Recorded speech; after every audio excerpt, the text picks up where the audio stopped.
Bonjour, bonsoir, chers amis. Vous êtes bel et bien branchés sur Malimbia officiel. Nous sommes le 6 septembre. Comme toujours, vous savez, l'actualité dans notre pays est toujours... l'actualité est dominée par notre président qui a effectué sa visite en France. On va décortiquer un peu quel a été le but de sa visite en France.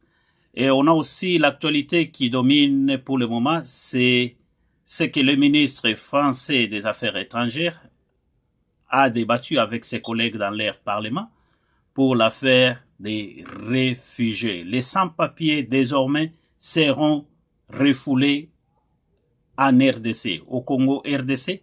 Qu'est-ce qui se cache derrière tout ça? Avec notre ami Jacques, comme vous le savez, d'habitude, il est déjà en ligne. Il va essayer de nous donner un peu ce qu'on a toujours dit, les insights de tout ce qui se cache derrière tous ces points qu'on va développer aujourd'hui. Et ensemble, on va chuter avec l'affaire Moïse Katumbi, qui a fait aussi couler beaucoup d'encre et de salive pendant cette semaine. Bonjour Jacques, comment vous allez? Bonjour Mané, oui, ça va très bien et bonjour aussi ou bonsoir à nos auditeurs. Ok Jacques, comme vous l'avez suivi, j'ai déjà introduit notre émission et on sait que notre président Félix Tshisekedi était en France, il a été invité par le président Macron et le président Kagame aussi était en France. Est-ce que vous pouvez nous dire un peu qu'est-ce qui s'est caché derrière leur visite?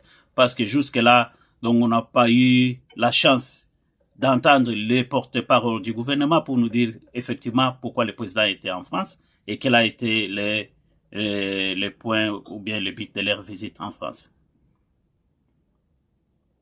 D'accord. Pour répondre à la première question, je dirais ceci. Okay. Qu'est-ce qui se cache derrière toute cette scène de théâtre? Ce qui se cache là, c'était la vengeance. La France avait besoin d'une certaine vengeance. En anglais, on dit leverage. La France avait besoin d'équilibrer les forces parce que, je vais vous rafraîchir la mémoire. Okay. Vous avez un adversaire en face de vous. Vous le battez 2-0 chez vous. Mais quand vous allez chez lui, vous pensez qu'il vous fera des cadeaux? Non. Non. Il voudra aussi élever sa cote pour équilibrer la marque.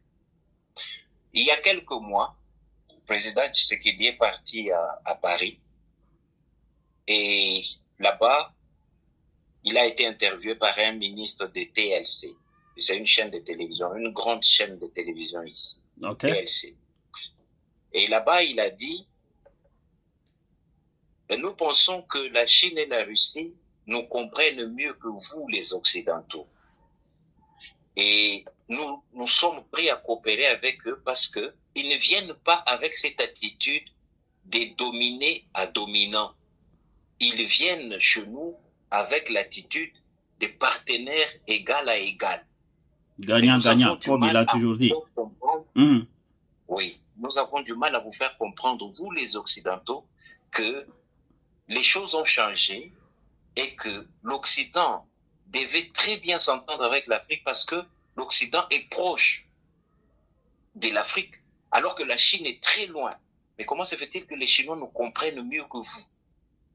Alors, ce discours-là sur TLC avait été vite effacé. Il ne reste que des petits morceaux de 3 minutes qu'on balance là. Wow. Lorsque Macron est venu à Kinshasa, Félix a dit à Macron, vous devez nous respecter. Et il a pointé du doigt. Oui, je me souviens de... En tant que chef d'État, oui. En tant que chef d'État de pays à pays, quand vous pointez du doigt votre homologue, ça veut dire beaucoup. Bon, il a pris une attitude belliqueuse en disant, vous devez nous respecter. Les élections en RDC se sont passées à l'africaine, mais les élections en France aussi, il y a eu des morts qui ont voté. Il a humilié Macron. Ouais. Ça fait 2 fois que Félix a pris de l'avance diplomatique sur Macron. Mais qu'est-ce que Macron a fait pendant tout ce temps. Mais c'est l'histoire qui se répète. Parce que Yolande, comment on l'appelle, l'autre président français, François Hollande. François Hollande, oui. Il a fait aussi des scènes comme ça à la francophonie. Lorsqu'il est venu à Kinshasa, tout le monde s'est mis debout pour applaudir quand Kabila est entré. Lui, il était le dernier à se mettre debout. Et puis, voilà, quand lui devait venir, Kabila l'attendait avec sa femme. Oui, je me souviens, il était venu avec un grand retard là. En retard. Oui. Alors, c'est la même chose. Il faut toujours se dire qu'à la francophonie, il y a toujours une sorte de scène théâtrale. L'année passée, lorsqu'il y avait le sommet de la francophonie, le président Félix a bien agi. Il n'est pas allé, il a délégué Sama Lukonde. Sama Lukonde, qu'on a toujours minimisé comme étant un type sans tête ou je ne sais pas quoi, il est arrivé là-bas. Quand on a demandé la photo de famille, Sama Lukonde a dit je peux pas me mettre dans la photo de famille avec Kagame.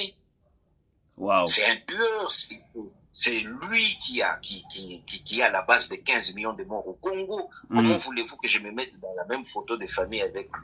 Sama Lukonde a refusé. Wow. Voilà que le président Tshisekedi était en Hongrie. Et il était tout au point de rentrer à Kinshasa. Macron a vu une étoile pour se venger. Il dit non, mais avant de rentrer, venez, il y a un petit sommet de la francophonie par ici, venez. Quand il est venu, Macron dit, nous devons faire des efforts pour que les armes se taisent dans le monde. Il a cité tous les pays qui avaient des problèmes. Israël, Liban, Iran et tous les autres là qui sont en guerre. Il n'a pas cité le Congo. Première humiliation. Il faut savoir que quand on humilie votre chef d'État, c'est vous tous les Congolais qu'on a humiliés. Tout à fait. Parce que le chef d'État représente le drapeau. Il représente le peuple congolais. Oui. Lorsqu'on humilie votre président, c'est vous tous tous les les nation. Congolais qu'on a humiliés. Oui. Alors, il y a des Congolais de très mauvaise qualité, hein, c'est comme ça qu'on les appelle, qui se disent Congolais, mais qui disent « Ah, Félix Bayoki si est Soni, à Komona. » Mais vous êtes malade. Ce n'est pas Félix qu'on a humilié seulement. On a humilié tous les Congolais. Tout un pays, oui. Est-ce que le président Félix était obligé de répondre à cette invitation? Moi, je pense que non. Non. Il devait s'attendre à ce que la France allait répliquer sur ce que lui avait fait bien avant à 2 reprises. Le président Félix devait envoyer Wagner, je sais pas, notre ministre de l'Intérieur, le ministre de l'Extérieur. Il devait envoyer la dame. S'il ne pouvait pas envoyer la dame là, il pouvait envoyer cette dame-là, Emer Toulouka, la première ministre. Il devait envoyer Madame Toulouka là-bas. Lui, il devait s'excuser, dire que non, j'ai le Covid, et il rentre chez lui. Mais lui, apparemment, il a du mal à dire non à une invitation venant de la Belgique ou de la France, voire même de l'Allemagne. Yeah. Il est allé là-bas. Macron a dit, nous devons faire un effort pour qu'il n'y ait pas, pour taire les armes dans le monde. Il a cité tous ces pays-là, il n'a pas cité le Congo. C'est-à-dire que Macron a dit à Félix, ton problème, je n'en ai que faire. Tu vois? Ouais. Alors, la suite, c'est quoi? Moi, je pense que le président a encaissé, avec le peuple congolais, nous avons encaissé l'humiliation de la France. Quand il rentre à Kinshasa, qu'il rentre directement à la cité de l'OUA, qu'il commence à travailler sur comment armer notre FARDC et continuer à repousser les rebelles, parce que les rebelles du M23 aujourd'hui, ils ne peuvent plus tenir le coup, hein, parce que ça a chauffé les FARDC avec les M23 et les aventuriers de Nanga. Oui, les FARDC sont soutenus par les instructeurs hongrois, non? Alors, depuis qu'ils sont là, ils font du bon travail, hein, ils les repoussent quand même et ils récupèrent des localités. Donc, quand Félix rentre à Kinshasa, qu'il ne fasse même pas d'intègre. que le porte-parole de la présidence ne passe pas à la télévision pour dire le président était en France, il y a eu ça, francophonie. Non, qu'il reste calme. Parce que sa réponse risque de le rendre encore impopulaire. Ça risque encore de faire mouche. Mieux vaut qu'il ne parle plus. De ce côté-là, je félicite le Rwandais qui nous a dirigés pendant 18 ans. Il était trop calme. Il était trop calme. Mais président Félix, là, il parle. Même quand il ne faut pas parler, il parle. Il ne faut pas parler. Il faut qu'il rentre, qu'il essaie de regagner un peu. Hein, parce que là, il a perdu le souffle. Là. Il faut qu'il... Vraiment. Il faut qu'il rentre chez lui, qu'il reste calme. Le silence, il est mieux. Ah, vraiment. Le silence est mieux que plutôt que de parler des mots qui n'ont pas de sens. Là, l'ex-président, là, qu'on ne veut même pas citer le nom, à cause d'une mauvaise mémoire, il était bien de ce côté-là parce qu'il ne parlait pas. Félix doit faire la même chose. Pour le moment, en tout cas, il ne doit pas parler. C'est ça. Donc, moi, je dis, il est venu sur l'invitation de Macron pour la francophonie, mais il n'était pas obligé. Et lui, il a fait quoi? Il a contredit Sama Lukonde. Sama Lukonde avait refusé d'entrer dans la photo des familles de la francophonie. Et lui, il a fait. Voilà. Il entre dans la photo avec celui qui a tué 15 millions de Congolais dans son pays. Vraiment. Qu'est-ce que ça veut dire? Vraiment. Que la sagesse, là, tout d'un coup, la sagesse a quitté le président. Et c'est aujourd'hui Sama Lukonde que nous devons applaudir parce que lui, il a été garçon, comme on dit. Il a été homme. Il a refusé catégoriquement. Mais pourquoi lui, il est allé dans la photo là? Jacques, pour ne pas vous prendre au mot, avec tout ce que vous venez à peine d'analyser là, donc ça donne une idée et puis ça me fait aussi réfléchir à ce que les gens ont aujourd'hui. Est-ce qu'il n'y a pas quelque chose qui se cache entre Félix Tshisekedi et Kagame parce que leur amitié là, ça fait longtemps qu'on ne fait que crier à quand est-ce qu'ils vont fermer les frontières. Mais le gouvernement n'en fait même pas issue. Hein, il n'en parle même pas. Donc, avec ce que vous avez dit là, un simple ministre comme Sama Lukonde avait de la sagesse pour refuser de prendre la photo de famille. Mais notre président, qui n'a jamais dit non à n'importe quelle invitation, arrivé là-bas et puis il prend la photo, tout ça. Quelque part là, donc, on peut suspecter que nous sommes trahis par notre président. Parce qu'il doit quand même, et non pas pendant la journée, il dit ceci, et la nuit, donc il se rencontre derrière la maison ou bien quelque part là-bas, nous on ne sait pas. Bon, là, je peux dire oui et non. Mais bon, je vais donner un exemple. C'est une révélation venant d'une source tangible. Hein. Je sais que ça va blesser les esprits, hein, mais quand même, je vais vous révéler. Ils doivent supporter, oui. J'avais un ami à l'époque hein, qui travaillait à l'ANER, à l'époque de Mobutu. Il travaillait à l'ANER. Ok. Et il était climatologiste. Mais il travaillait à l'ANER, je ne sais pas pourquoi, mais il travaillait à l'ANER. Alors, il avait un de ses amis aussi, son cousin, qui travaillait comme garde du corps chez un mouvancier de l'époque. Alors, les deux avaient des arguments qu'ils échangeaient sur Tshisekedi et Mobutu. Alors, celui qui était du côté de la mouvance, le cousin, il dit à l'autre, mais pourquoi vous faites tout ce que vous faites là? Toi, tu as même quitté ta maison, tu es allé camper chez Tshisekedi, 11e rue, chez lui à la maison, là. Il faisait la garde là-bas. Mais il travaillait pour l'ANER. Mais il était partisan de Tshisekedi. Et il était... il restait là-bas comme garde, un truc comme ça, je sais pas. Parce que je crois Mobutu à l'époque avait mis des policiers qui devaient garder ce qui dit tout ça. Bon, il était parmi ces gens-là, lui étant de l'ANER. Ouais. Et il avait l'habitude de causer avec Étienne Tshisekedi. Voilà qu'un jour, il jouait au jeu des dames avec son cousin, le mouvancier. Il jouait au jeu des dames un week-end, un samedi ou un dimanche. Il jouait. Et Tshisekedi est venu. Il s'est arrêté derrière l'ami parce que c'était son gars. Il dit, chaque fois qu'il voulait avancer un pion, il disait, non, ne touche pas celui-là, ne touche pas, touche là-bas, allez, avance, avance. Et il a gagné. À un moment, il s'est excusé, il a dit, je reviens. Faites un jeu, je reviens. Il est allé se soulager ou, je sais pas, se débarbouiller. Okay. Pendant qu'il était parti, il a laissé son cellulaire. À l'époque, c'était ce qu'on appelait télécell, le gros truc là. Le gros téléphone là. Le téléphone a sonné. Et lui, l'ami, il a pris. Il a entendu quelqu'un demander allô.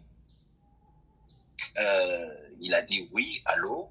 C'est de la part de qui? Parce que le président s'est déplacé, il revient. Le monsieur qui était au bout du téléphone a dit non, non, non, non, non. Ce téléphone est personnel. C'est privé. Vous n'avez pas le droit de toucher à ce téléphone. Passez-moi vite le président. Et il a vu directement Étienne Tshisekedi qui venait vite. Il lui a fait le signe, pourquoi tu as touché le téléphone? Alors il a pris le téléphone, il parlait, il a dit, cessez, ça va? Il dit, oui, mais dis à tes hommes qui sont là-bas en train de marcher, là, de rentrer à la maison, parce que Manda est en train de venir là-bas avec la DSP. Je ne veux pas qu'il y ait des blessés ou des morts. Dis à tes hommes de rentrer à la maison. C'est-à-dire que, à cette époque-là, pendant la journée, Mobutu et Tshisekedi étaient comme chien et chat. Ils étaient dans un conflit sanglant. Ouais. Mais voilà que, le soir, c'était des gens qui conversaient normalement. Alors, je n'aimerais pas conclure que l'esprit du Père est aussi dans l'esprit, dans les fils. Mais je ne veux pas exclure cette idée-là. C'est juste pour te montrer que les politiciens, ce sont des félins. Ils jouent avec le peuple comme des pions des dames. Ouais. Donc, c'est difficile de dire oui ou non. Tshisekedi est comme ça avec Kagame. Mais à l'allure où vont les choses, on commence à se demander vraiment s'il est radical dans ce qu'il dit ou s'il le dit juste pour calmer la tension qu'il voit dans le peuple. C'est le peuple qui ne veut pas que Tshisekedi et Kagame continuent leur amitié. Mais est-ce que les deux là, ils sont convaincus de ne pas continuer leur amitié? C'est ça la grande question. Forme, oui. Oui.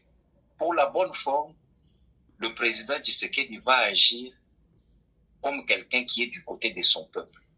Mais dans les coulisses, est-ce qu'il a à gagner ou à perdre d'être avec Kagame ou pas? Tu vois? Est-ce que Kagame, nécessairement, est-ce qu'il a besoin de Tshisekedi ou pas? Mais ça se voit bien que l'un et l'autre ont besoin de l'assistance de chacun.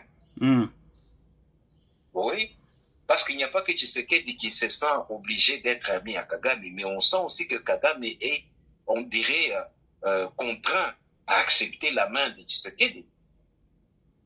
C'est difficile aujourd'hui de dire clairement quelles sont les relations qu'il y a entre les deux là.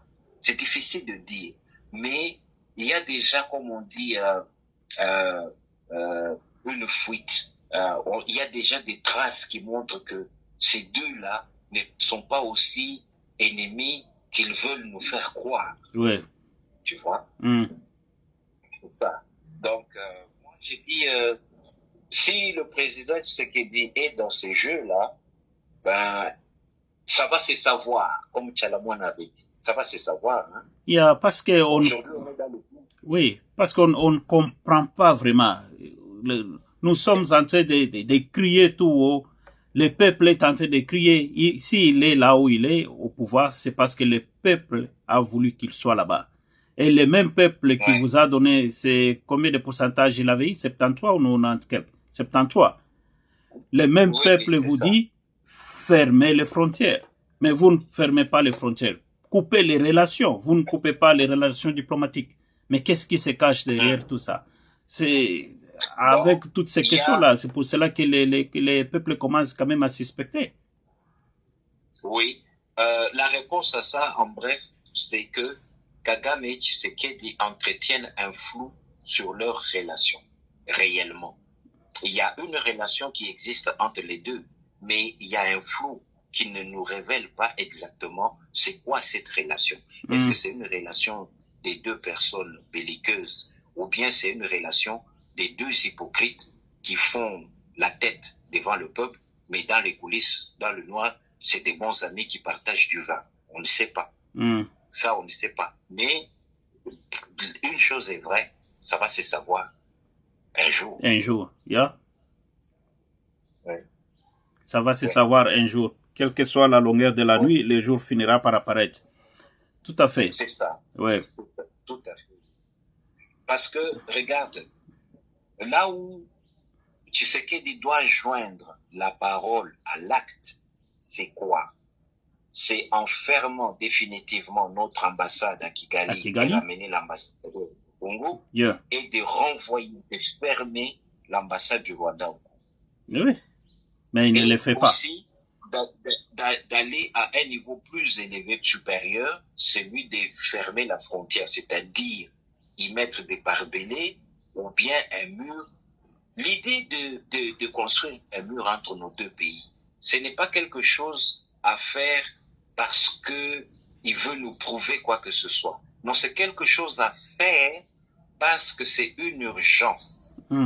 Aussi longtemps qu'il n'y aura pas ces murs-là, les militaires rwandais vont toujours traverser chez nous comme s'ils allaient faire des courses. Mais quelqu'un a dit, mais si vous faites ces murs-là, est-ce que les Rwandais, là, ils ne vont pas passer par l'Ouganda pour passer par la ville qui est toujours entre les mains des rebelles, j'ai oublié, Bunagana. Est-ce qu'ils ne vont pas passer par l'Ouganda pour aller à Bunagana et revenir? Mais écoutez, au moins, vous aurez limité les dégâts de ce côté ici des Matsisi. Quand vous savez que tous ces gens-là vont passer par Bunagana, vous avez des Sukhoi, vous avez des missiles, vous avez un armement lourd, vous avez plus de 100 000 hommes dans l'armée congolaise aujourd'hui. Mais alors, quand vous savez qu'ils viendront que par là, c'est facile de les atteindre, c'est facile de le contourner. Mais quand vous ne savez pas par où ils entrent, ou vous savez là où ils entrent, mais ils entrent de partout, ça devient incontrôlable. Laissez-leur juste une seule voie d'entrée, comme ça vous allez bien les contrôler et les cibler. Au moins ce mur-là n'aura pas servi à rien, il aura servi à quelque chose. C'est aussi une façon de traumatiser un peu l'ennemi. Quand on met le mur, c'est pas Kagame qui va souffrir de ça, c'est le petit peuple qui entre au Congo pour vendre les cacahuètes et les mangues. À eux là, ils vont subir. C'est bien. Quand le peuple va subir, il va s'élever et puis il va mettre pression au gouvernement, à Kagame. Oui. Donc ce mur-là aura servi à quelque chose. C'est pas un mur inutile. C'est un mur qui aura servi à quelque chose. Les militaires rwandais ne passeront pas par Burundi pour entrer au Congo. Le Burundi, il est très hostile au gouvernement rwandais. Donc ils ne pourront pas passer par le Burundi. Ils ne pourront passer que par l'Ouganda. Or, déjà, nous allons avoir le contrôle sur ce côté-là parce qu'on sait qu'ils viendront par là. Donc, ce n'est pas une faveur du président de construire un mur. Pourquoi il va commencer une campagne présidentielle en 2023 en disant « Tokocha mur » et puis on arrive en 2024, vous ne parlez plus, on vous voit faire des photos de familles. Domi Aïdou avec Kagame. C'est quoi? Il prend le Congolais pour naïf comme il y a 30 ans ou quoi? Vraiment. Mais comme vous l'avez dit là, un jour, comme on l'a toujours dit, ça finira par se connaître, mais on saura la vérité. On saura ce qui se cache derrière tout ça. Oui. Pour avancer avec notre programme, Jacques, la fois passée, on a discuté sur l'arrivée du président américain en Afrique. Dans 2 semaines, Oui. le monsieur sera juste, comme on l'a toujours dit en anglais, around the corner from us. So, il sera juste dans Oui. nos murs, même s'il Oui. sera en Angola là. Donc, si vous avez un message à dire au gouvernement congolais pendant ce temps, quel pourrait être ce message? Oui. Parce que nous savons que l'ennemi arrive en Afrique dans 2 semaines. Oui, oui. Bon, il y a ceci. Les régimes démocrates aux États-Unis, ce sont des régimes de violence. Un exemple récent témoigne que quand Mosé Laurent Désiré avait pris une position hostile envers Madeleine Albright et envers Clinton à cause des contrats des mines qu'il avait refusé d'agréer, Clinton, dans une interview, avait dit « Avant la fin de mon mandat, j'aurai la tête de Kabila ». Il a dit ça. Il y a des archives. Il a dit ça. Il a dit « Avant la fin de mon mandat, j'aurai la tête de Kabila ». L'histoire se répète aujourd'hui. Est-ce que vous savez que la première visite de Félix aux États-Unis, pas aux États-Unis, à Bretton Woods, je crois. Bretton Woods, c'est en Angleterre ou aux États-Unis, je ne sais pas. Mais c'était le sommet de l'environnement, quelque chose comme ça. Il a fait 2 heures du temps avec, oui, il a fait 2 heures du temps avec Biden, seul à seul, ils étaient en train de causer. Et tout le monde a dit que c'était la star de ce sommet-là, parce que Biden, il était vraiment fan de lui. Mais les relations sont devenues, en anglais, comme on dit, sour. Lorsque Félix a commencé à exiger un peu trop, non, nous voulons ça, nous ne voulons pas le premier deal que vous avez eu là, il n'est pas correct, nous voulons ça, nous voulons un peu de dignité et tout ça, tout ça. Il est devenu l'ennemi des États-Unis. Et les États-Unis ont continué à soutenir le Rwanda jusqu'au jour où Félix a commencé à les dénoncer, à dire que pourquoi vous avez du mal à poser des sanctions sur le Rwanda alors que l'ONU vous a donné toutes les preuves. Alors, Félix est devenu un tout petit peu gênant pour l'administration Biden. Aujourd'hui, l'ennemi vient en Angola. Si moi j'étais Félix, je vais lire les signes du temps. Je dirais, son prédécesseur démocrate, vers la fin de son mandat, de son règne, voici ce qu'il avait fait dans ce pays. Voilà aujourd'hui, son successeur, il est là, juste à côté, avec une mission qui n'est pas très claire.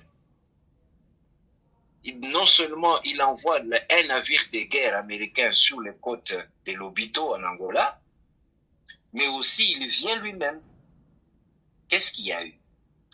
Lorsque l'Amérique a remarqué que le Rwanda était trempé trop dans les bêtises avec la RDC, l'Amérique a voulu changer de leadership, parce que c'est le Rwanda qui tenait le leadership de leur magouille, c'est-à-dire le pôle des minerais de l'Est. Maintenant, comme aujourd'hui, ils ont lâché Kagame, à 100%, ils l'ont lâché. Ils commencent maintenant à le critiquer et à le pousser vers la porte de sortie.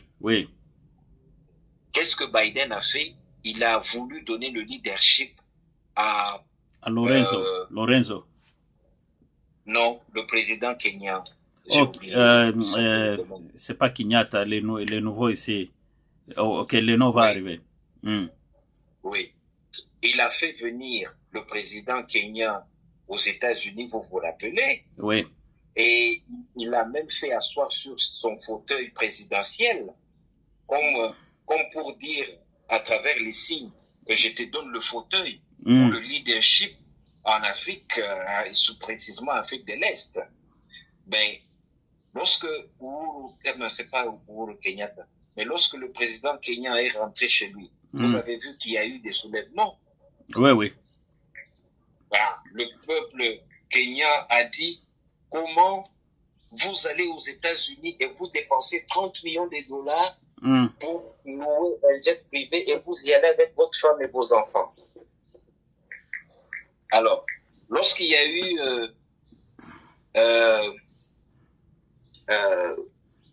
eu des soulèvements au Kenya, William Ruto a dit, dans le délire, là, parce qu'il ne s'y attendait pas, c'était quelqu'un qui était aimé par son peuple, et dans son délire, il a dit, je sais que les gens qui montent mon peuple contre moi, c'est le Congo.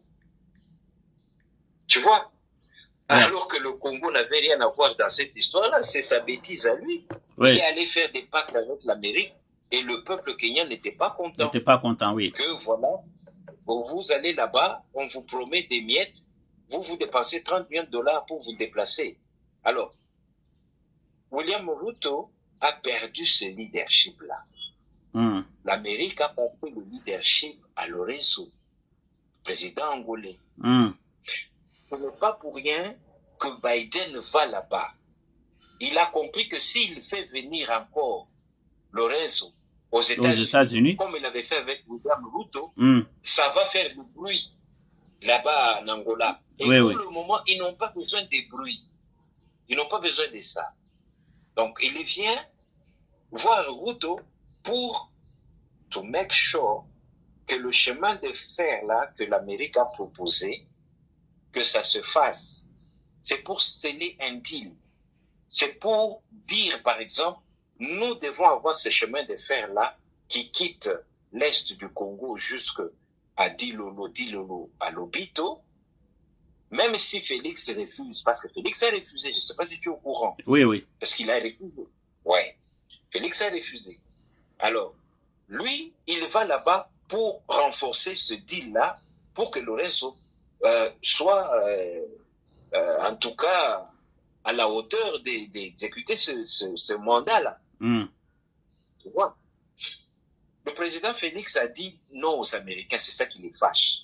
Et c'est ça aussi qui met sa vie en danger. Quand l'ennemi vient à rame de Kona, ça veut dire aussi que, bon, il vient dire au président angolais, si tu peux faire le coup qu'on avait fait à Kabila. À Kabila, le père, oui. Oui, faites ça. Denis Sassou Nguesso s'est vendu. Lui, il peut même pas dire non.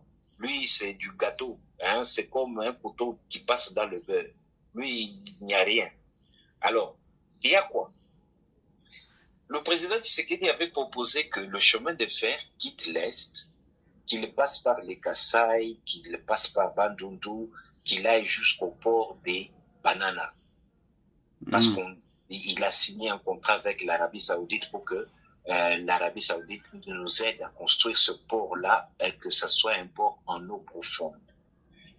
Lorsque les Américains ont envoyé leurs navires à Lobito, les Chinois et les Russes ont envoyé leurs navires de guerre à Pointe-Noire. Soi-disant, c'est pour des exercices militaires. Non, c'est une semaine après. Hein. Donc, c'est-à-dire que ces navires-là, en fait, devaient accoster sur nos ports, les ports congolais. Mais comme nous sommes très sérieux avec nous-mêmes, nous, on n'a pas de port. C'est pourquoi les navires-là sont accostés à Pointe-Noire, au Congo-Brazza. Et bien sûr, Denis Sassou Nguesso, il a étudié en Russie. Hein. Donc, lui, avec la Russie, il ne peut même pas dire oui, il ne peut même pas dire non. Il n'a qu'à dire oui. C'est pourquoi les navires-là sont là-bas. Est-ce que c'est pour protéger Félix? Je crois que oui. Parce qu'il n'y a rien pour rien. Tu ne peux pas voir un navire américain en Angola et puis 2 navires russes et chinois au Congo-Brazza. C'est quand même... ça c'est un message. Oui. C'est tout un message. Donc, c'est tout un message. Et Félix, il est avec les Russes et les Chinois, oui ou non? Oui. Il est avec eux. Alors, voir leur navire de guerre à Pointe-Noire, c'est à 0 mètres de Kinshasa, ben, tu comprends qu'il y aura, comme on dit, une preuve de force entre les deux. Je ne pense pas qu'ils pourront l'atteindre. Du moment que les Chinois et les Russes sont là-bas, je ne pense pas que les Américains pourront faire ce qu'ils ont fait à Musée. Alors, si Biden vient, c'est un peu comme un tigre en carton qu'on a mis là. Est-ce que ça vous fait peur? Non, ça ne doit pas vous faire peur. C'est juste un tigre en carton. Il ne va rien faire. Parce que s'il y avait de bonnes relations entre Biden et Félix, Biden aurait dit, hey, Félix, je vais en Angola, hein, tu viens, profite, tu n'es pas loin, non? Tu viens aussi me voir. Ah, mais Félix n'allait pas dire non, tu sais que lui, il accepte les invitations. Il n'allait pas dire non. Ah, il serait parti. Là, moi, je peux même te dire, bon, c'est une blague, je peux te dire que dans un mois, Félix va rentrer encore en Europe, ou bien il va aller en Amérique, ou je ne sais pas, il va encore voyager. On ne dit pas que c'est mauvais, c'est bien de voyager, mais il faut savoir où il voyage. On peut lui faire du mal. C'est ça aussi. Notre Mobutu, là, c'est en France qu'on dit qu'il avait été empoisonné. Vraiment. Il faut quand même que le président sache qu'il n'est pas seulement président pour sa propre tête. Il est aussi président pour le peuple congolais. Pour le peuple donc, congolais. Il doit faire attention à lui. Oui. Il nous appartient. C'est notre homme. Il nous appartient. Donc, nous, on le garde. Mais lui aussi, il doit se garder. Il doit se préserver. Il ne peut pas juste voyager comme ça parce que son ami Macron l'a appelé. Non, non. Ici, surtout pendant ce temps où la tension n'est pas bonne entre entre les deux. C'est un peu comme un enfant de 10 ans qui demande la permission à ses parents de sortir à 23h dans les rues de Johannesburg. C'est un peu ça, c'est irresponsable ça. Ouais. Il ne devait pas aller à cette invitation-là. Hein? Espérons qu'ils vont nous suivre parce que nous sommes suivis un peu de partout. Espérons que ce message va arriver quand même dans les oreilles de ses compatriotes, les gens qui sont vraiment tout proches de lui, pour lui donner le message. Parce que des fois, nos analyses quand même nous donnent des réponses qui plus tard vraiment arrivent et puis on nous traite de prophètes, mais on ne l'est pas. Mais Dieu est tenté de nous révéler. Tu vois, la sagesse, c'est quelque chose vraiment que Dieu a mis dans tout un chacun de nous, hein, mais c'est question seulement de l'exploiter. Vos analyses vraiment sont très, très, très profondes. Espérons qu'ils vont nous suivre. Et avec ça... En tout cas, je serai très flatté qu'ils suivent ce message et qu'ils comprennent un peu. Vous pouvez être ministre, vous pouvez être président, vous pouvez être je ne sais pas quel notaire du pays. Mais il faut se dire ceci. Parfois, quand on est dans la chose, on n'a pas toujours la meilleure vision de toute la chose. Pour paraphraser un peu, je ne le prends pas comme un bon exemple. Hein. Je suis neutre. Quand je parle de Mobutu, je suis neutre. Il avait dit un jour, on lui a demandé, mais Monsieur le Président, pourquoi vous êtes venu habiter à Kawele? La capitale, c'est Kinshasa, non? Vous réglez les affaires du pays à Kawele. Pourquoi vous êtes là? Il a dit, non, Kawele, c'est une partie du pays, oui ou non? C'est de la République. Oui. Alors, étant à Kawele, je suis comme au-dessus, comme l'aigle au-dessus, je regarde en bas. J'ai une bonne vision quand je regarde de loin. Il avait raison. Oui, oui. Il avait raison. Étant à Kawele, il pouvait voir ce qui se passe à Kinshasa de loin. Il avait une bonne vision de ce qui se passe dans le pays. C'est vrai. C'est vrai. Donc, si les gens qui sont de l'intérieur ne comprennent pas, mais ceux qui sont dehors, ils sont au-dessus, ils voient. Ils voient. Il faut les écouter. Il faut les écouter, tout à fait. Oui. Ils voient ce qui se passe là où ils sont et ce qui se passe là où vous êtes. S'ils vous disent, c'est comme des éclaireurs. Oui, oui. C'est pour cela. Même à l'époque du Moyen-Âge, il y avait toujours des éclaireurs qui restaient au-dessus, sur les montagnes, pour regarder l'ennemi venir de loin. Tu vois? Oui. Donc, c'est quelque chose qui est pas prophétique, mais c'est quelque chose qui donne un sens. Il faut accepter que un docteur, par exemple chirurgien, ne connaît pas toute la médecine chirurgicale. Il y a aussi des petites choses qu'il ne connaît pas. Même un infirmier peut dire au docteur, non, non, là-bas, il ne faut pas déchirer ici. Il peut lui dire. Il faut juste savoir qu'on ne peut pas tout connaître. Les autres là que vous ignorez et que vous minimisez, ils peuvent vous donner une bonne idée pour gérer une situation. Tout à fait. Tout à fait. Ouais. Espérons que ce message va quand même tomber dans de bonnes oreilles et puis ils vont nous écouter.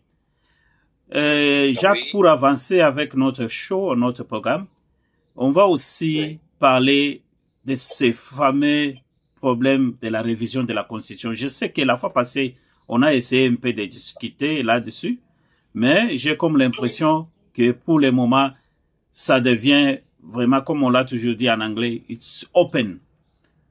On voit même mhm, les gens même de l'UDPS, le secrétaire général de l'UDPS était sorti même pour parler tout haut que la révision de la Constitution est certaine. Donc, ils vont réviser la Constitution. On a vu aussi quelques cadres de ces fameux, comment on appelle ça, l'union sacrée, disent aussi que tout à fait, ils vont réviser la Constitution. Maintenant, qu'est-ce qui se cache derrière cette révision de la Constitution? Parce que la fois passée, on était quand même entré en détail, on a parlé de tout ça. Cette Constitution-là, il faut la réviser, il faut l'adapter. Il faut l'adapter à notre vie actuelle parce qu'elle a été établie à la vie que les gens l'ont menée avant. Mais la situation a complètement changé, il faut l'adapter. Avec ça, je suis tout à fait d'accord. Mais il y a d'autres gens maintenant qui disent que si il faut adapter ou réviser cette constitution en faveur du président Félix Tshisekedi, ça c'est N-O-N. Non, ils ne veulent pas. Est-ce que avec ces problèmes que nous avons à l'Est, avec le président américain qui vient ici, avec nos opposants qui, comme toujours on sait, on les vend, on les achète comme les cacahuètes. Est-ce que cela ne va pas maintenant causer des problèmes et puis on va mettre les pays en feu? Parce qu'avec cette révision de la Constitution, les histoires vont commencer à changer d'ici là. Votre point de vue? bon, voici mon point de vue. Euh, on ne change pas de constitution pour euh, donner de l'avantage à M. Félix. Pas du tout. Ça n'a rien à voir. Il faut d'abord savoir que la constitution actuelle a été revue, réécrite par le régime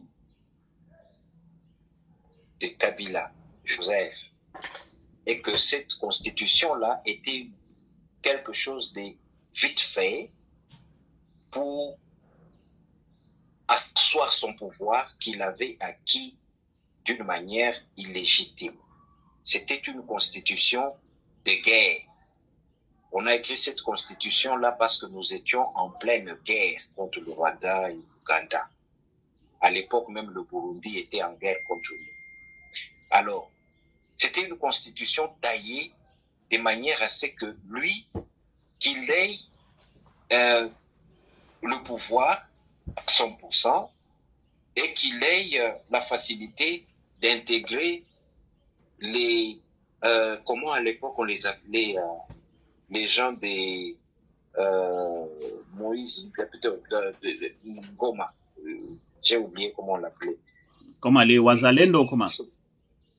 Non pas les Wazalendo, Zaidi Ngoma, il avait un mouvement là avec Ruberwa et les Tambwe Mwamba. Ils avaient un mouvement là à l'Est, j'ai oublié comment on appelait ça. C'est Oui, oui. ça qui s'est transformé, qui est devenu M23 aujourd'hui. Oh, c'est RDC ou something comme ça. Voilà. Yeah, Voilà. RCD, Alors, RCD Goma. voilà. Mm. Donc, c'est tout pour lui permettre de prendre les combattants de RCD et de les mettre dans l'armée congolaise. Et c'est pourquoi aujourd'hui on se retrouve avec 200 généraux rwandais dans l'armée congolaise. Nous sommes au courant de ça, mais qu'est-ce que le gouvernement congolais fait? Il ne fait absolument rien. Alors que c'était le mixage que Kabila avait laissé. La Constitution lui a donné le droit de faire ça au nom de la paix. Juste une parenthèse pour la petite histoire. Lorsque Louis Michel, je crois, l'ancien ministre belge, lorsqu'il a reçu Kabila avant qu'il prenne le pouvoir, il lui a dit, est-ce que tu acceptes de bannir la loi Bakajika de la constitution congolaise? Il faut la bannir, cette loi-là. Si tu acceptes de la bannir, tu es libre, tu deviens président. Pourquoi? Parce que la loi Bakajika dit que le sol et le sous-sol appartient à l'État. Oui. Bon. Quand il est venu, est-ce que la loi Bakajika existe encore? N'est-ce pas qu'il l'a banni? Déjà, par le fait d'avoir fait ça, d'avoir touché cette loi-là, ça montre que la constitution là est bafouée. Rien que ça. Eh bien, il faut que le peuple comprenne que Tshisekedi, ce qu'il veut faire, c'est ramener les choses, c'est ramener la pendule à l'heure. Ce n'est pas pour qu'il se maintienne au pouvoir. Est-ce que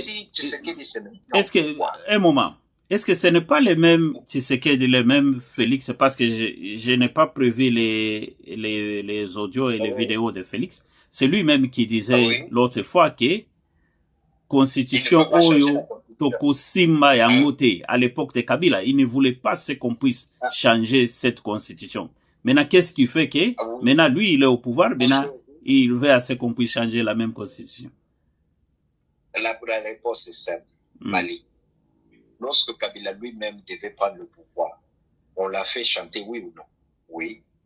On l'a fait venir en Belgique pour lui dire, promettez-nous que vous allez changer la loi Bakajika, vous allez la bannir. Il a refusé ou il a dit oui? Il a dit oui, n'est-ce pas? Lorsque le président Félix a pris le pouvoir, est-ce qu'il avait le pouvoir? Il n'avait pas le pouvoir, n'est-ce pas? Il a pris le pouvoir et il dirigeait le pays pendant 2 ans avec les ministres que Kabila lui a laissés. Il dormait dans une maison là où il n'avait presque pas de sécurité. C'est-à-dire qu'à tout moment, Kabila pouvait l'atteindre et lui faire du mal. Est-ce qu'il avait le plein pouvoir quand il a dit Constitution Oyo Tokosimba Yangote? Mais l'homme, il était entouré par des loups. Il n'avait pas l'autorité. Il n'avait pas le pouvoir. C'est pourquoi on disait, c'est juste une marionnette que Kabila a laissée là-bas, mais Kabila continue à diriger le pays. On le disait, non? Est-ce qu'à ce moment-là, s'il avait prononcé les paroles telles que il faut qu'on change la constitution, tu penses qu'il serait encore président? Il ne serait pas président, on l'aurait tué, c'est sûr. Ou bien on l'aurait limogé carrément, enlevé du pouvoir. Tu te rappelles, il y a un juge décédé aujourd'hui, il s'appelait, je crois, Luamba, à qui on est allé dire, voilà, poser un piège à Félix, quand il dira non, il sera contre la Constitution et par là, il sera limogé. Le juge a pris le dossier, c'était en plein Covid, hein, en 2019. Oui, oui. Et en plein Covid, il est parti voir Félix, il a dit, voici ce qu'on me demande de faire, on veut vous faire un coup d'État constitutionnel. Alors, qu'est-ce que Félix a fait? C'était au moment où les avions étaient interdits pratiquement partout. Il a pris un avion avec le juge, il l'a mené à Bruxelles. C'est là qu'il a pris son asile. Mais malheureusement, il est décédé une année après de suites naturelles, quoi. Oui, oui. Et il est décédé. Ouais. Alors, tu vois que le régime de Félix était très menacé, il n'était pas stable, et ce n'était pas le bon moment pour lui de commencer à faire des déclarations à la va-vite, comme ce que Laurent Désiré Kabila faisait. Il n'avait pas encore l'armée, il n'avait pas encore des gardes du corps qui pouvaient vraiment assurer sa sécurité, mais voilà, il faisait des déclarations vaines et inutiles qui ont fini par lui coûter la vie.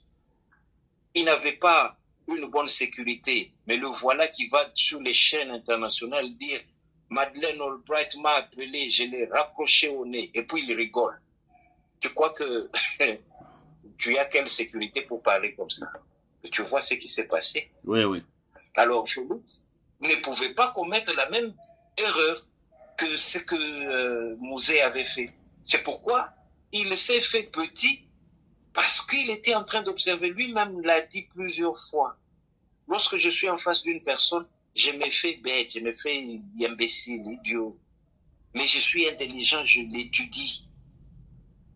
Tu vois, il a fait la chose à Kagame, il a montré à Kagame qu'il était bourrique, mais au fond, il était en train d'étudier Kagame. Si il faut croire à ça, hein, parce qu'aujourd'hui, il nous a mis tous en doute.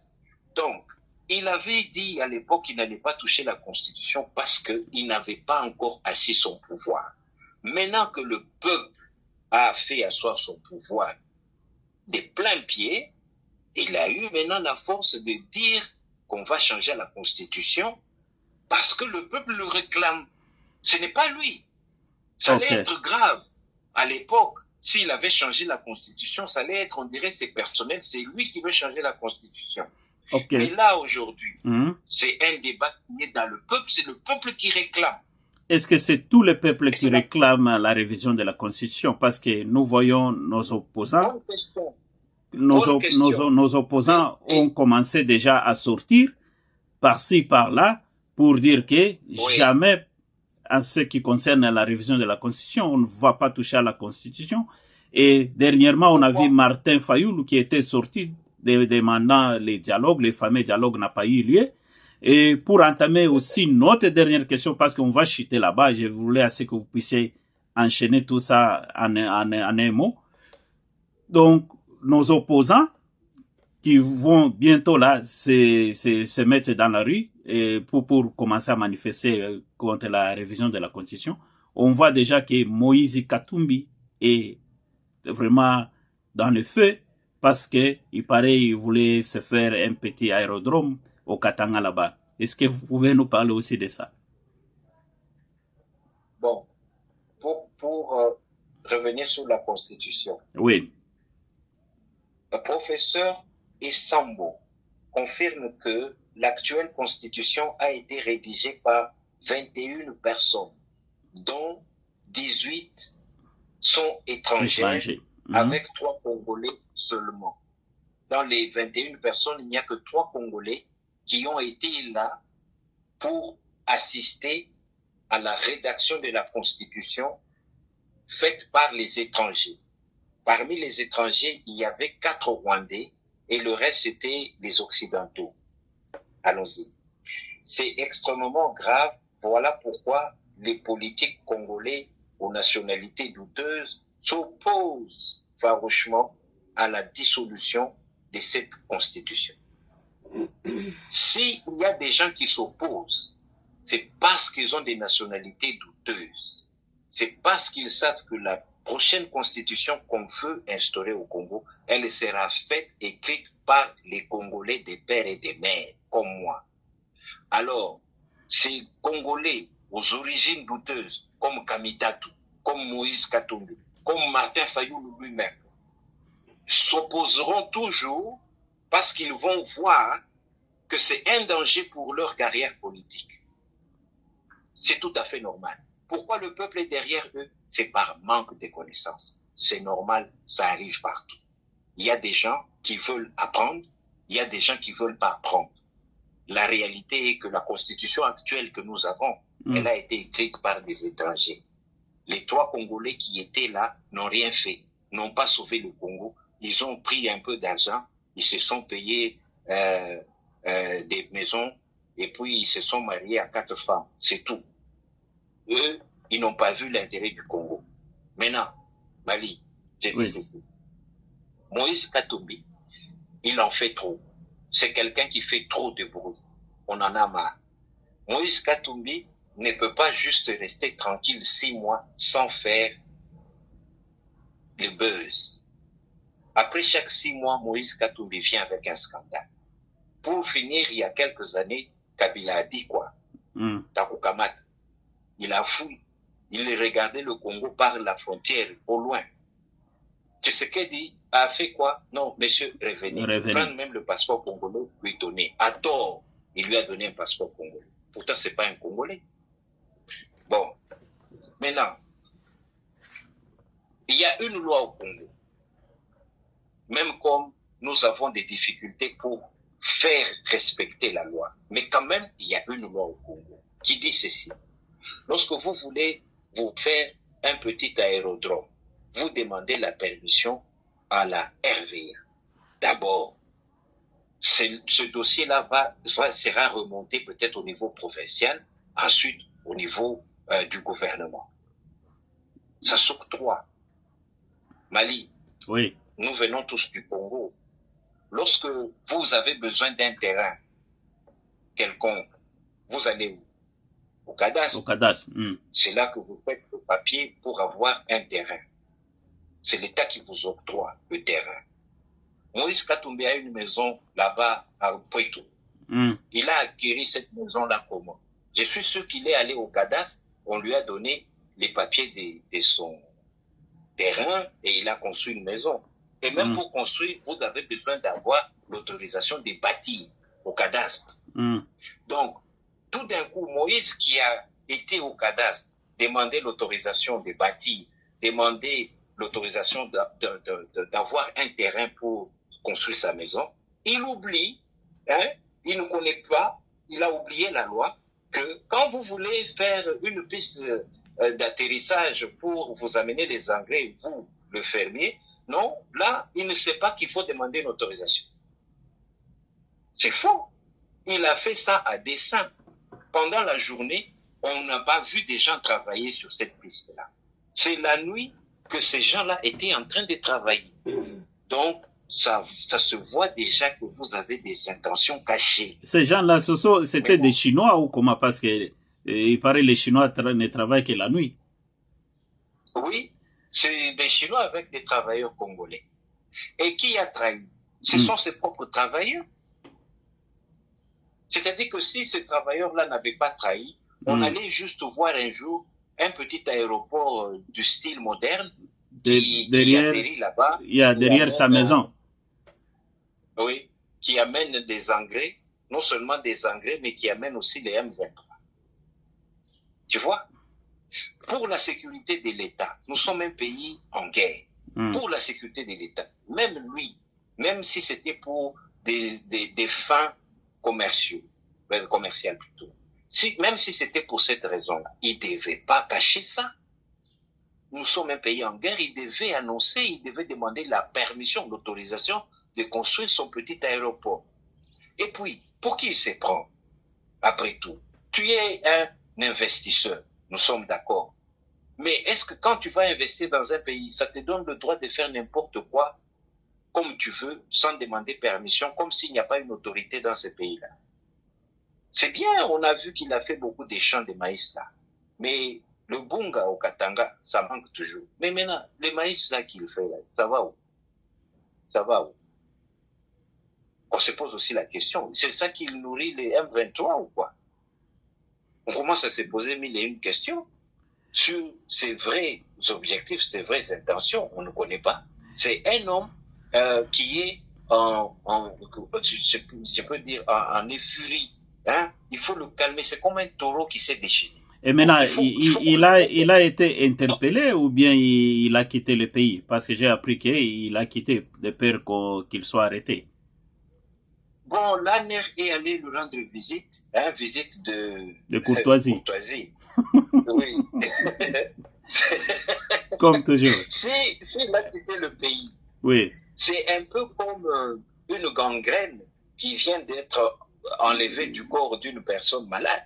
C'est pas mauvais, c'est toujours bien. Il peut quitter le pays, il a investi aussi en Angola, au Rwanda aussi. Il peut aller vivre là-bas. Il y a une blague d'un Congolais qui dit Toko, nous allons maintenir Félix jusqu'en 2050. Soki Olingite, Katissa Ngambo, parce que Kunape est à Congo. Ben oui, il peut aller vivre au Rwanda. Il peut aller vivre au Rwanda ou en Angola. C'est aussi quelques régions du Congo. Il peut aller là-bas. Vraiment. Mali. Oui. Oui. Pour répondre à l'autre question, que je sais que tu vas l'anticiper bientôt. Oui. Le ministre de l'Intérieur français, le ministre de l'Extérieur ou de l'Intérieur, j'ai oublié. Oui, oui. Il a dit que les sans-papiers. Les sans-papiers allaient être refoulés vers la RDC. Bon, d'abord, je précise. OK. Et puis, pas la première fois. Il n'a pas spécifié que ça allait être seulement les Congolais. Donc, ils ont dit les sans-papiers. Donc, par là, nous autres qui sommes ici, vous êtes là-bas, vous pouvez nous donner beaucoup plus d'informations. Donc, quand on dit les sans-papiers, donc Indiens, Chinois, Tunisiens, Marocains, Malawites, donc tout console, on va ramener tout le monde au Congo ou comment? Non. Bon, moi je vais vous préciser une chose. Hein. Oui. Il y a eu une mauvaise communication. Cette communication-là n'est pas bien passée. En fait, il y a ceci. C'est pas la première fois que la France refoule des étrangers sans papier vers leur pays d'origine. C'est pas la première fois. Parfois même, on refoule 3, 5, 10 personnes. On les refoule. Ils arrivent à Kinshasa avec les China Bags. Allez, ils cachent leur visage, ils fouillent. Ça se fait toujours.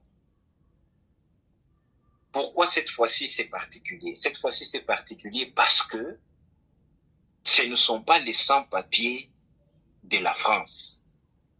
La France n'est pas aussi barbare pour prendre un Ivoirien, le rapatrier à Kinshasa, parce qu'il est sans papier. Non. Pas jusque-là.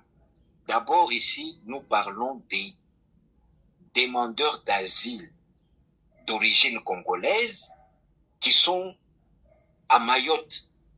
Ce n'est pas ici en France sur, comme on dit, mainland, mais c'est le pays de l'outre-mer. C'est ce que je voulais dire. Si vous pouvez nous confirmer, parce que beaucoup de gens ne savent pas où se trouve Mayotte. C'est où précisément?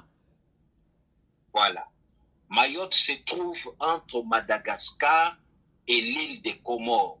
Okay. C'est au milieu. Mayotte, c'était à l'époque une île qui faisait partie des Comores. Les Mahorais se sont soulevés un jour dans les années 60, je crois. Ils se sont soulevés, ils ont dit aux Français, nous ne voulons pas être sous tutelle des Comores. Nous sommes des Mahorais, nous sommes à part. Les Français sont venus occuper Mayotte et ils ont dit aux Comoréens, vous là, si vous bougez, en tout cas, on va bombarder. C'est comme ça que Mayotte a été retirée des îles Comores. La rivalité, l'animosité entre Comores et Mayotte existe jusqu'aujourd'hui. Les Français ont développé Mayotte et ils ont laissé Comores en ruine. Ce qui fait que les Comoréens, ils quittent chez eux, ils vont vivre à Mayotte sans papier. On les rapatrie chaque jour ici. On les attrape, on les ramène chez eux. En plus de cette crise-là, on voit venir un groupe de 30 Congolais qui disent, ben voilà, Tokimi Bitumba. Les Français se sont étonnés. Vous avez pris le bateau jusqu'ici, vous avez traversé la Tanzanie, vous avez traversé tout l'océan là pour arriver là. Ça les a inquiétés et c'est tout à fait normal. Mali, il faut comprendre la différence ici. Les Français se sont inquiétés. Ils n'ont rien contre les Congolais. Ils se sont inquiétés, ils ont dit, c'en est trop. On ne peut pas dealer encore avec des migrants venus du Congo. Quand ils ont demandé les papiers, la France a dit non, on ne vous donne pas les papiers, on vous ramène chez vous. Les Congolais. Là où ça blesse, c'est quoi? Parce qu'ils disent qu'ils viennent du Kivu. Or, dans le Kivu, c'est infecté par les Tutsis. Il peut se faire que ces soi-disant Congolais ne soient pas en fait des Congolais, ce sont des Tutsis. C'est ça qui énerve. Parce que la France ne peut pas assumer que ce sont des Congolais parce qu'ils sont venus vous dire qu'ils sont Congolais. Non, qu'est-ce qu'ils prouvent? Avant de les envoyer, il faut que le Congo identifie que réellement ces gens-là sont des Congolais. C'est là où il y a le problème. Le ministre français n'a pas dit qu'il allait prendre les Tanzaniens et les Mozambicains parce que c'est le peuple qui est... Les migrants qui sont nombreux là-bas aussi, ce sont les Mozambicains. Les Français ne vont pas prendre les Mozambicains et les amener à Kinshasa. Ça n'a pas de sens. Kinshasa s'inquiète et nous, le peuple, nous nous inquiétons parce que nous savons que quand quelqu'un vient de l'Est, il a 50% de chances d'être rwandais. Alors, nous devons d'abord identifier ces gens-là avant de les ramener à Kinshasa. C'est ça le problème. Ce n'est pas un problème d'amener des étrangers à Kinshasa. Non, c'est pas ça. Vous dites que Kinshasa s'inquiète, mais jusque-là, silence radio du côté Kinshasa parce qu'ils n'en parlent même pas. C'est pour cela que les réseaux sociaux sont un peu à la une, on parle, il faut qu'ils nous donnent quand même des informations précises. Et cela aussi n'empêche que les peuples puissent réfléchir que la raison pour laquelle Félix était parti en France, et ils ont signé quelques accords là-bas, derrière ces accords-là, c'est aussi accepter les réfugiés comme l'Angleterre voulait le faire avec les Rwandais, et puis on a fait beaucoup de bruit, et puis ça s'est calmé. Et maintenant il était parti en France, et puis ils ont signé quelques accords là-bas, maintenant, parce que le gouvernement n'en parle même pas. Oui, c'est une trentaine de personnes. Les personnes qu'on doit rapatrier ne dépassent même pas 60 ou 70. C'est moins. Moi, je n'imagine pas que le Rwanda ou la France aurait un coup à fomenter avec une trentaine d'individus à Kinshasa. Qu'est-ce que ces gens-là vont faire? Rien. De toutes les façons, il paraît que lorsque la France a envoyé la lettre officielle pour dire qu'il y a des Congolais ici que nous voulons rapatrier chez vous, Félix a dit, oui, ce sont mes compatriotes, ramenez-les. Il a dit ça pourquoi? En bonne foi. Ce sont des Congolais. Est-ce que toi, tu vas refuser qu'ils ne sont pas Congolais? Ou bien toi, tu vas refuser de dire, non, je ne veux pas que les Congolais là rentrent sur leur sol d'origine. Non, en tant que président, tu ne peux pas dire ça. C'est ton peuple. Si on dit qu'ils viennent, mais toi, tu ne peux pas dire du coup, non, qu'ils ne viennent pas, je ne veux pas. Non, tu ne peux pas dire ça. Il faut qu'on les identifie, c'est tout. Je suis sûr, s'il y a eu accord avec la France, c'est sûr qu'il a dit, mais il faut qu'on les identifie que réellement ils sont Congolais. Et une fois, à l'époque du régime des Kabila, le fameux ici, les États-Unis avaient rapatrié 6 Congolais, enchaînés dans l'avion. Durant tout leur voyage, ils étaient enchaînés. Quand ils sont arrivés à Ndjili, l'immigration, notre ANR est allé voir. Ils sont descendus de l'avion avec les chaînes. On a dit ça à Kabila. On le condamne, le pauvre, je sais, c'était un mauvais type. Mais regarde ce qu'il a fait. Il a dit, ah, ça ce sont des Congolais que vous ramenez chez eux, enchaînés comme ça, mais notez. Non, non, retournez, vous tous, et vous les Américains, et ces Congolais-là, retournez dans l'avion, remontez, rentrez chez vous. Ils sont rentrés, hein. Ils sont rentrés aux États-Unis, ils ont dit, mais leur président a refusé, ils ne vont pas atterrir chez eux. Il les a chassés. Oui. Wow. Ça, ce sont des comportements nationalistes. Tu ne peux pas amener quelqu'un chez lui, menotter. Pourquoi tu le menottes? Mais ils sont rentrés. Les États-Unis étaient obligés de leur donner des papiers. Si vous trouvez que ces gens-là, c'est des Congolais, mais vous, la France, prenez l'autorité, donnez-leur les papiers, c'est fini, ils ne seront plus sans papiers. Mais si vous dites que vous les ramenez au Congo, mais quand même, oh là, nous les Congolais, on ne va pas dire non, ne les ramenez pas. Et si c'est des vrais Congolais? Et si c'est des vrais Congolais? Donc, si nous nous refusons, alors la France a le droit de les prendre en charge. Tu vois?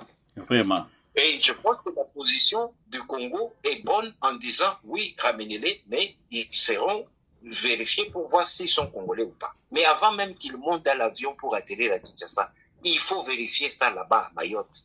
Il faut qu'on envoie une équipe de notre ministère de l'Intérieur qui fait les passeports pour voir ils sont arrivés là-bas avec des passeports ou sans passeport. S'ils disent qu'ils sont des passeports, regardons les passeports. Est-ce que ce sont des passeports qu'on a fabriqués au coin de la rue ou bien ce sont des passeports qui ont été issus par le ministère des Affaires étrangères? Donc il faut aller vérifier là-bas. Et ces gens-là, ce sont des sans-papiers comme on le dit souvent. Et puis, comment est-ce qu'on va les identifier que ce sont des Congolais? Parce que comme on le sait tous, chez nous là-bas, il n'y a même pas le système là des empreintes digitales.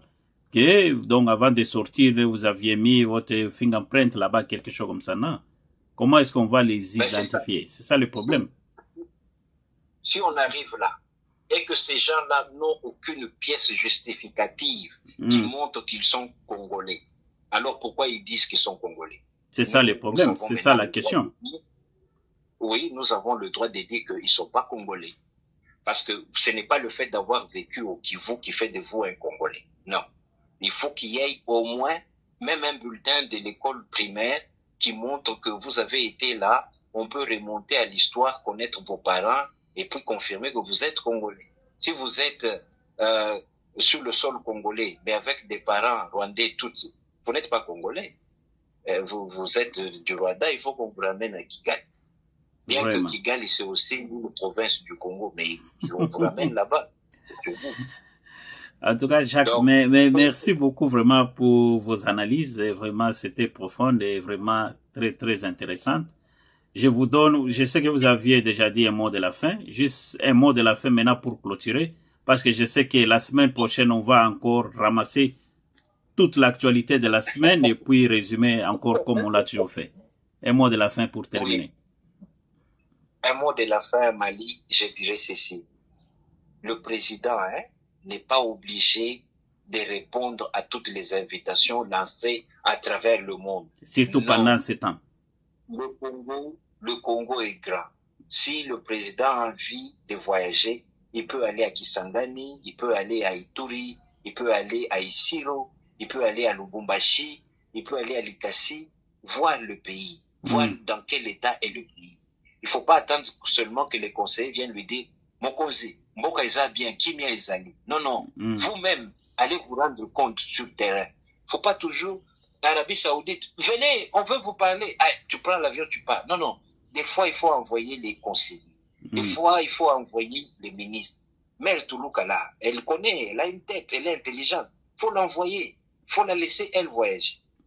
Est-ce qu'elle travaille vraiment parce qu'elle ne se fait même pas sentir? Elle travaille, mon frère. On en parlera, mais elle travaille. Les Américains, ils ont mis le truc là de navire de guerre à Blobito. Le président, il est en l'air à tout moment dans les avions. C'est pas bien. C'est pas bien. Il doit quand même rester. On a besoin de lui, parce qu'il nous a promis. Ce n'est pas le fanatisme. Il a promis au peuple qu'il va faire ça, il va faire ça. Qu'il fasse ce qu'il a promis là. Et on le laisse partir. Donc, c'est ça le mot de la fin. En tout cas, merci beaucoup. C'est ça le mot de la fin. Je pense que Kinshasa va nous écouter. Et merci beaucoup vraiment pour vos analyses. Et pour nos téléspectateurs, si c'est la première fois que vous venez à peine de nous rejoindre, vous êtes bel et bien branchés sur Malimbia officiel. Et on va continuer avec notre programme et notre analyse des maisons. Jacques, merci beaucoup et à la prochaine. Ciao, bye bye. Je vous en prie, merci, bye.